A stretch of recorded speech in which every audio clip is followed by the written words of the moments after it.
சிறுதுளி பெருவெள்ளம் மழைநீரை சேமிப்போம்.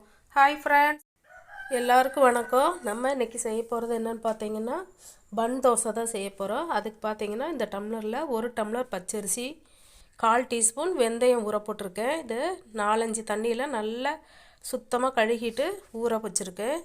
இதுக்கு பாருங்கள் 2 சில்லு தேங்காய் எடுத்திருக்கேன். அதாவது 1/4 மூடி தேங்காய் எடுத்திருக்கேன்.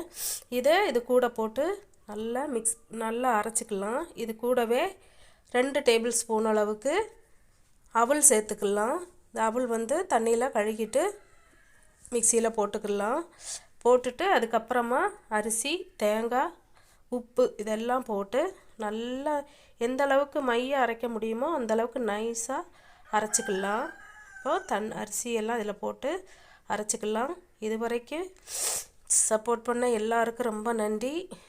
இதுவரைக்கும் பார்க்காதவங்க கண்டிப்பாக பாருங்கள். இது கிப்பி கேரளா சமையல்.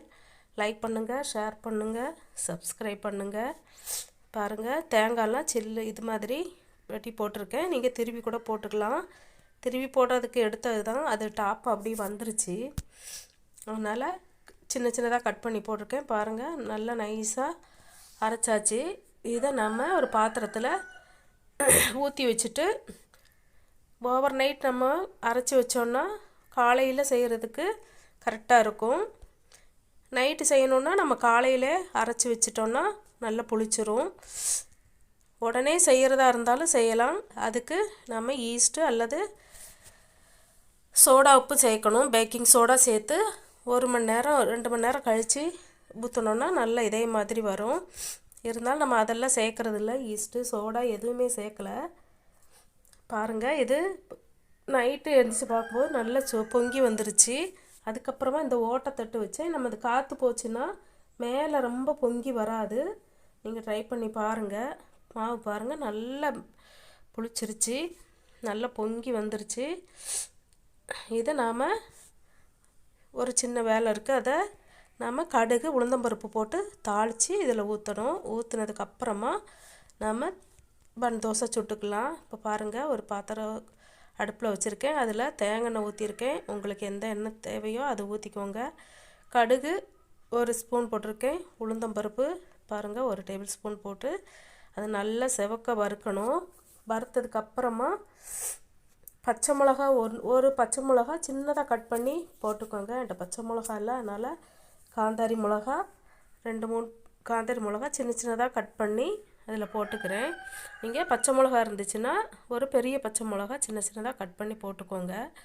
போட்டு அதில் நல்லா வதங்கினதுக்கப்புறமா நம்ம மாவில் இதை ஊற்றி நல்லா மிக்ஸ் பண்ணணும். மிக்ஸ் பண்ணதுக்கப்புறமா நாம் இதை ஊற்றி எடுத்துக்கலாம். இப்போ பாருங்கள், இதை மாவில் எடுத்து ஊற்றிட்டு நல்ல மாவை கலந்து விடணும். நல்லா கலந்து விட்டதுக்கப்புறமா நாம் பாத்திரம் வச்சு ஊற்றிக்கலாம். இந்த சமையல் உங்களுக்கு பிடிச்சிருந்துச்சுன்னா லைக் பண்ணுங்கள், ஷேர் பண்ணுங்கள், சப்ஸ்கிரைப் பண்ணுங்கள். கண்டிப்பாக எல்லாருக்கும் பிடிக்கும். ட்ரை பண்ணி பாருங்கள். இது குழந்தைங்களுக்கு பிடிக்கிற மாதிரி கூட இதில் செஞ்சுருக்கேன். பாருங்கள், வீடியோ ஃபுல்லாக பார்த்தா தான் தெரியும். பாருங்கள், இப்போ இரும்பு கடாய் தான் வச்சுருக்கேன். அதில் 1.5 கரண்டி மாவு ஊற்றியிருக்கேன். நம்மளுக்கு சின்னதாக வேணும்னா கொஞ்சமாக மாவு ஊற்றினாலும் போதும். பெருசாக வேணும்னா நாம் மாவு கொஞ்சம் அதிகமாக ஊற்றிக்கலாம். பாருங்கள், ஊற்றிட்டேன். லைட்டாக திறந்து பார்த்தா இன்னும் கொஞ்சம் வேகணும்.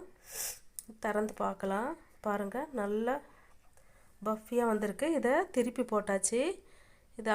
இதை நாம் மறுபடி திருப்பி போட்டு எடுத்துக்கலாம்.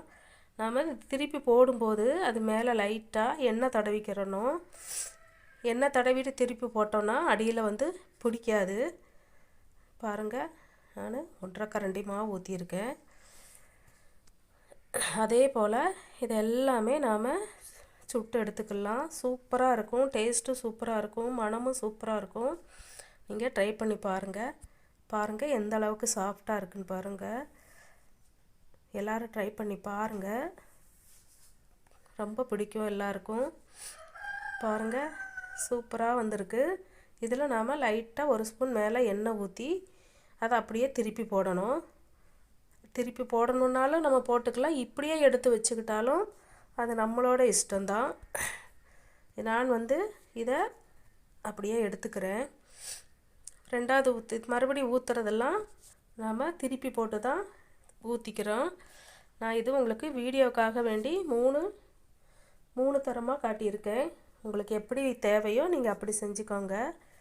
சூப்பராக இருக்கும். நீங்கள் ட்ரை பண்ணி பாருங்கள். நல்லா புஷ்ஷுன்னு நல்லா வெந்திருக்கு, நல்லா இருக்குது, நல்லா டேஸ்ட்டாக இருக்கும். நீங்கள் கண்டிப்பாக செஞ்சு பாருங்கள். ரொம்ப ஈஸி தான். 1 மணி நேரத்தில் பச்சரிசி ஊறிடும். நம்ம லேட்டாக ஊற போட்டால் கூட ஒன்றும் பிரச்சனை இல்லை. லேட்டாக ஊற போட்டு ஆட்டி வச்சா கூட சீக்கிரமாக புளிச்சிரும். ட்ரை பண்ணி பாருங்கள்.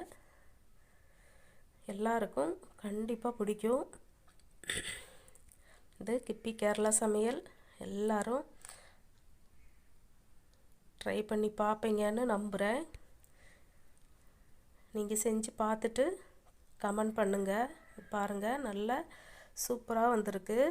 நீங்களும் இதே மாதிரி செஞ்சு பாருங்கள், எல்லாருக்கும் பிடிக்கும். பாருங்கள், இதுக்கு நாம் நான்வெஜ்ஜு குழம்பு எது வேணாலும் தொட்டுக்கலாம். நம்மக்கிட்ட என்ன குழம்பு இருக்கோ அதை வச்சு சாப்பிட்லாம். சட்னி, இதுக்கு மெயினாக சாம்பார் தேவையில்ல, சட்னி வச்சு சாப்பிட்டா சூப்பராக இருக்கும். இல்லைன்னா நான்வெஜ்ஜு சாப்பிட்டா மீன், சிக்கன் குழம்பு, மட்டன், இந்த மாதிரி எது வச்சு சாப்பிட்டாலும் செம்ம டேஸ்ட்டாக இருக்கும். ட்ரை பண்ணி பாருங்கள். நான் இதுக்கு மீன் குழம்பு தான் வச்சுருக்கேன். இது பாருங்கள், குழந்தைங்களுக்கு பிடிச்ச மாதிரி நம்ம அதை ஊற்றிட்டு வெந்ததுக்கப்புறமா மேலே பாருங்கள் நாட்டு சர்க்கரை 1 ஸ்பூன் போட்டு அதை அந்த சூட்டிலே அப்படியே எடுத்தோன்னா அந்த சர்க்கரையெல்லாம் உருகி உள்ளே எல்லாம் நல்லா ஜூஸி ஆயிரும். குழந்தைங்களுக்கு ரொம்ப பிடிக்கும். அவங்க சாப்பிட்லன்னா கூட கண்டிப்பாக இந்த மாதிரி இருந்தால் சாப்பிடுவாங்க. சட்னி, சாம்பார், குழம்பு ஊற்றி சாப்பிட்லன்னா இதை கண்டிப்பாக சாப்பிடுவாங்க. நீங்கள் ட்ரை பண்ணி பாருங்கள், குழந்தைங்களுக்கு ரொம்ப பிடிக்கும். இது வரைக்கும் சப்போர்ட் பண்ண எல்லாருக்கும் ரொம்ப ரொம்ப ரொம்ப ரொம்ப நன்றி. பாருங்கள், இது 3 விதமாக செஞ்சுருக்கேன். நீங்களும் ட்ரை பண்ணி பாருங்கள். அது பாருங்கள், அந்த சூடில் எல்லாம் உருகிருச்சு. எல்லாருக்கும் கண்டிப்பாக பிடிக்கும். இது பாருங்கள், நம்ம ரெண்டாக இதை பிக்கும்போது எவ்வளோ சாஃப்டாக உள்ளே வந்து எந்த அளவுக்கு வெந்திருக்கு, சாஃப்டாக இருக்குன்னு பாருங்கள். பாருங்கள், நல்லா உள்ள சைடில் கிறிஸ்பாகவும் நடுவில் சாஃப்டாக இருக்கும். இது பார்த்திங்கன்னா 2 பக்கமும் ஒரே மாதிரி வெந்திருக்கிறதுனால இது நல்ல டேஸ்ட்டாக இருக்கும். இதுவும் அந்த மாதிரி தான், நடுவில் நல்ல சாஃப்டாக இருக்கும்.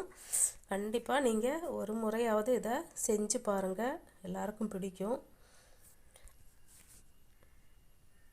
பாருங்கள், இதுக்கு நான் மீன் குழம்பு தான் வச்சுருக்கேன். ட்ரை பண்ணி பாருங்கள் எல்லாரும். இது வரைக்கும் சப்போர்ட் பண்ண எல்லா மக்களுக்கும் ரொம்ப ரொம்ப ரொம்ப ரொம்ப நன்றி. விறகடுப்பில் எப்படி சமைக்கிறீங்கன்னு கேட்டார் ஒரு பிரதரு. நான் கண்டிப்பாக ஃபுல் வீடியோ நான் போடுறேன். கரண்ட்டு பில்லு கூடிருச்சு, கேஸ் பில்லும் கூடிருச்சு. நீங்கள் விறகடுப்பில் எப்படி சமைக்கிறீங்கன்னு கேட்டாங்க. கண்டிப்பாக வீடியோ போடுறேன். இது வரைக்கும் சப்போர்ட் பண்ண எல்லாருக்கும் ரொம்ப ரொம்ப ரொம்ப ரொம்ப நன்றி. இனி சப்ஸ்கிரைப் பண்ணாதவங்க கண்டிப்பாக சப்ஸ்கிரைப் பண்ணுங்கள். இதுக்கு ஒரு பிடிச்சிருந்ததுன்னா ஒரு லைக் பண்ணுங்கள், ஷேர் பண்ணுங்கள். எல்லாருக்கும் நன்றி, வணக்கம், தேங்க்யூ.